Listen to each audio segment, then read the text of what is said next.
அனைவருக்கும் வணக்கம். வாழ்க வளமுடன். நான் உங்கள் பாலசுப்ரமணி. நம்ம இன்னைக்கு பார்க்குற தலைப்பு என்ன அப்படின்னு பார்த்தோம்னா, கன்னிராசியை பற்றி பார்ப்போம்.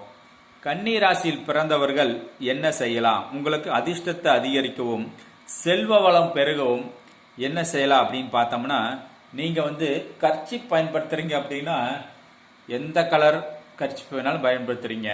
ஒவ்வொருத்தரும் ஒரு கர்ச்சீப்பை ஒவ்வொரு கலர் கர்ச்சீப்பை பயன்படுத்துறீங்க. ஆனால் கன்னிராசியில் பிறந்தவங்க பச்சை கலர் கர்ச்சீப்பு மட்டும் பயன்படுத்தி பாருங்க. அந்த கர்ச்சீப்பு தொலைஞ்சிருச்சு இல்லை பழசாயிருச்சு அப்படின்னா மறுபடியும் பச்சை கலரையே வாங்க. ரெகுலராக பச்சை கலர் கர்ச்சீப்பை யூஸ் பண்ணுங்க. உங்களுக்கு செல்வ வளம் இதுலேயும் அதிகரிக்கும். நிறையா கர்ச்சீப்பில் கூடவா அதிகரிக்கும் அப்படின்னா கட்டாயம் அதிகரிக்கும். வேற கலர் யூஸ் பண்ணாமல் மாற்றி மாற்றி பல கலரு இந்த மாதிரி யூஸ் பண்ணாமல் ஒரே கலர் பச்சையை மட்டும் யூஸ் பண்ணி பாருங்க. அதுலேயும் மாற்றங்கள் தெரியும். நீங்கள் செக் பண்ணி பாருங்க. இது சிறப்பாக இருக்கும்.